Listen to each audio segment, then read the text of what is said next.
Hi everyone, welcome back. I have an Oreo cake today and I put some mint Oreos on top here. I've never had mint Oreos, but oh my goodness, do they smell like Thin Mints. And Thin Mints are one of my favorite cookies.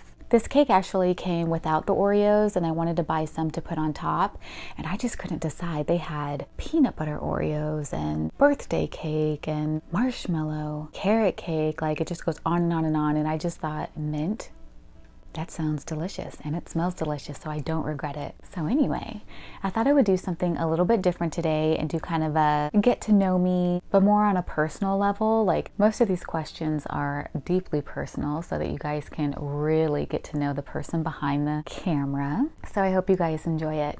If you're new here, my name is Kina and every Saturday and Monday I upload relaxing cake videos like so. These videos are created with you guys in mind. It's just a time to indulge and relax. We often have such chaotic schedules, so after a long day of work or school, you can just kick your shoes off, let your hair down, throw your bra across the room, and just get comfortable. If you love desserts as much as I do, don't forget to give the video a thumbs up. Consider subscribing if you haven't already.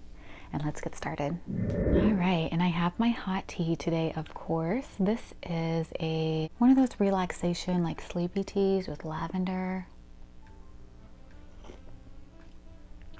Oh, that is really hot. I'm gonna let that cool. I'm gonna get a bite of this cake and then we'll get into our personal questions.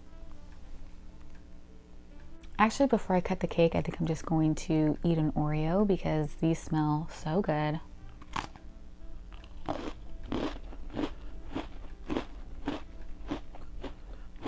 It tastes just like a Thin Mint. Oh my gosh.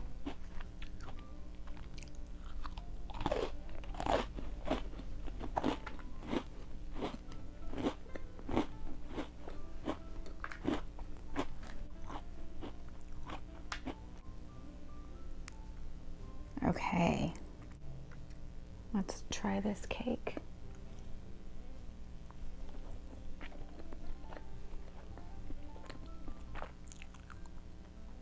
Tastes just like an Oreo cake should.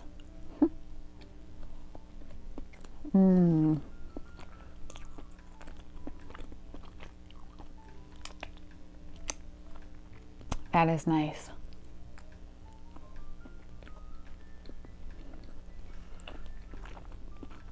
Let's get started in these questions. Okay, so I have 10 of them. The first one is, why did I get a tubal ligation? Why did I get a tubal? If you don't know, a tubal ligation is getting your tubes tied, so to speak. And obviously that is because I didn't want to have any more children. But I did this soon after my divorce when I was in my mid-20s, I believe. Even though I knew that I would get remarried one day because I definitely wanted to get remarried, I didn't want to have multiple kids with different fathers. And I know that a lot of people do that and blended families are awesome. I mean, we clearly have a blended family and absolutely nothing against anyone who has had children with more than one man. It wasn't for me. Relationships are not forever. Like they're not a guarantee forever. And you just don't know what's going to happen. And I didn't want to ever be in a situation to where just the idea of having no husband and children with multiple fathers didn't sit well with me. It just didn't. That was a personal thing that I didn't want to have to go through. And so I got my tubes tied.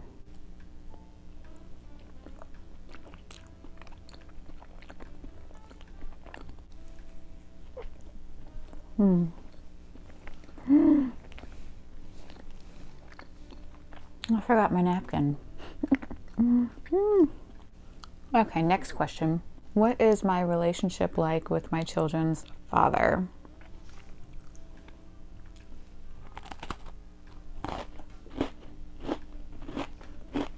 This is such a good combo. You guys want to see what the cake looks like inside? That's kind of ugly. My relationship with my kid's father. Well, It was really good at first. We were still friends and we could still have a very cordial relationship. Granted, he lives in Florida and I took the boys and I moved to Oklahoma after we broke up. So we never had the situation to where we ran into each other or had to see each other or drop the kids off back and forth. I had full custody of the kids and he would see them basically whenever he could. We had plenty of ups and downs as divorced couples do. And a few years down the road, we decided to not communicate anymore and just send emails back and forth whenever we needed to share information about the children. It got that bad. Next is, do I have a disgusting habit? I do, you guys. I definitely have a disgusting habit. Do you want to know what it is? I can't see what I'm doing. I'm just going to pick at this cake. I didn't cut that very well. I have had the disgusting habit of peeling my lips since I was probably 6 years old. My lips get dry and I like peel them and, you know, peel and flick. I know that grosses so many people out, like, oh my gosh, but yeah, I peel and flick my lip skin. That's disgusting. I can't stop. I could just eat like the cookies and the frosting.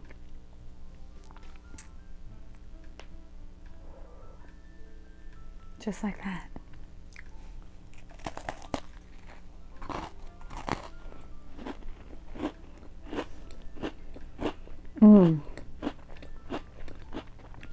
It's the perfect ratio of mint and chocolate. It's not like overly minty, you know, like some cookies can be. Okay, next question.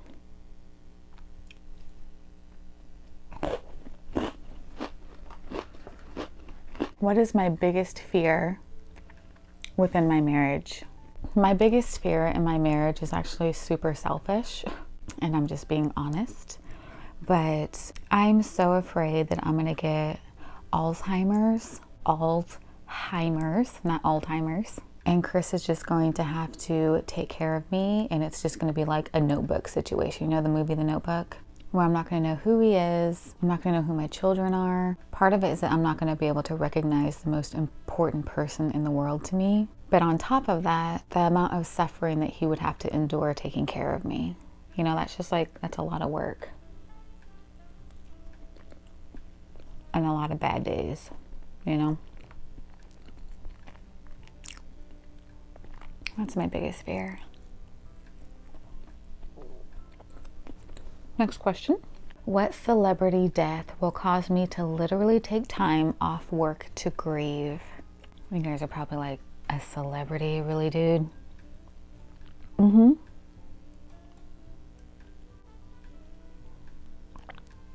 I am absolutely in love with this celebrity and have been since I was in the first grade. I grew up watching his movies and I always just felt like he was a distant person in my life, you know, not just a stranger. Sylvester Stallone. He's been my Hollywood crush for a long time. And I know that he's getting older and I watch his Snapchats and the way he is with his family, and I just feel like, you know, when you watch people every day on their social media and you see how they interact with their family and you're just all in their lives, you just feel like a little connection to them. He's just getting older and he'll be passing and I'll be really sad and I will be grieving.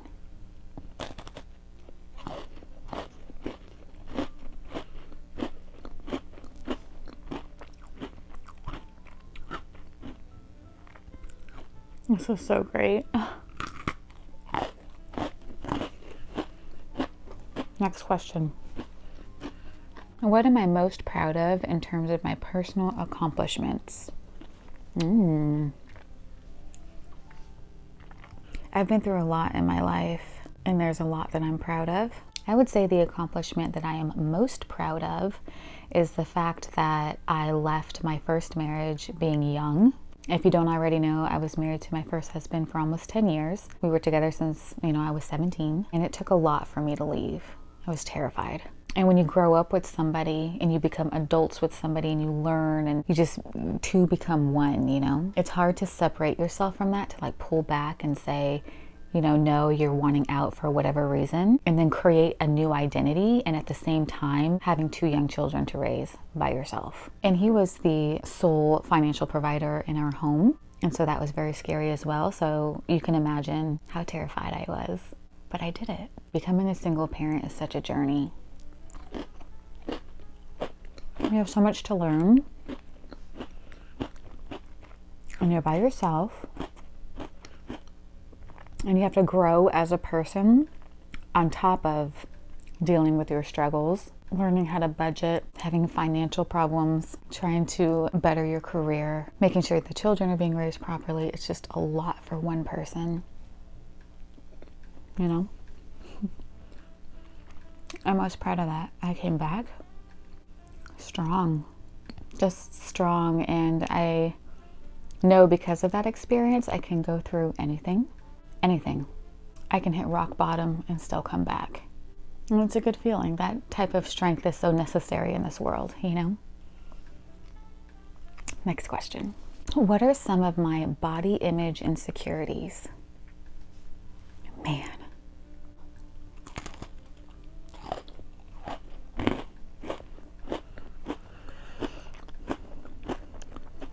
Where do I start? On my head, the fact that I don't have eyebrows. I have eyebrows, but they're extremely thin, and they kind of start like not out here where I draw them, but more in, and they're just very, very thin, and they stop kind of short too. So I have to like extend the tail and then add more to the front and then make it thicker on the top and the bottom, and that's where I come up with these bad boys right here. I used to struggle so much with my eye shape because I have such hooded eyes, and I would try to do different makeup looks, but you can't see my eyelids because I have like mono lids almost. I hated the way my teeth looked, and so I got braces as an adult, which I highly recommend to anybody because your mouth is where a lot of people are looking when you're speaking, and when you don't have a lot of confidence, it's kind of like you're hiding, or you laugh and you cover. I used to do that, like, so unnecessary. Getting braces was a game changer.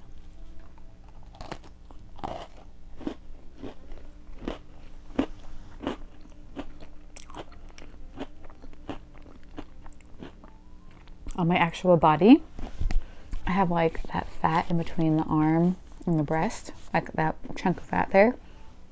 I can get down to like 100 pounds and it'll still be there. It's hereditary. I have it in the front and the back part of my arm. It's so annoying. So like wearing tank tops and dresses, that's like all I can look at. I carry most of my weight in my thighs, and I have the smallest calves. If you see my Instagram photos, you will see I just have these thick old legs and like these little tiny baby calves.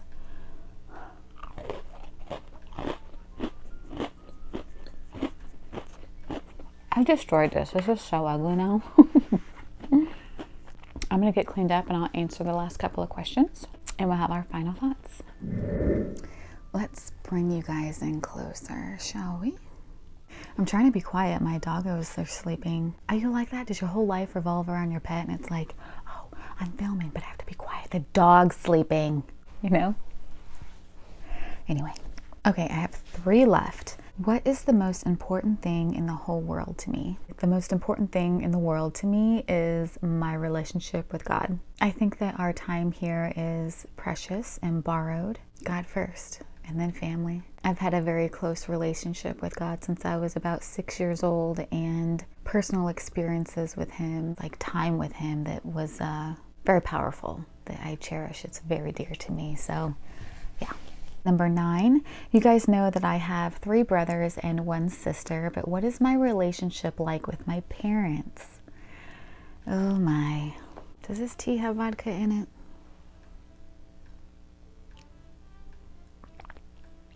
Darn. Funny, because the relationship that my sister and my mom and I used to have was very good. You could have made a sitcom out of our relationship. The 3 of us were very, very close. With my mom, since she hit menopause, she has changed.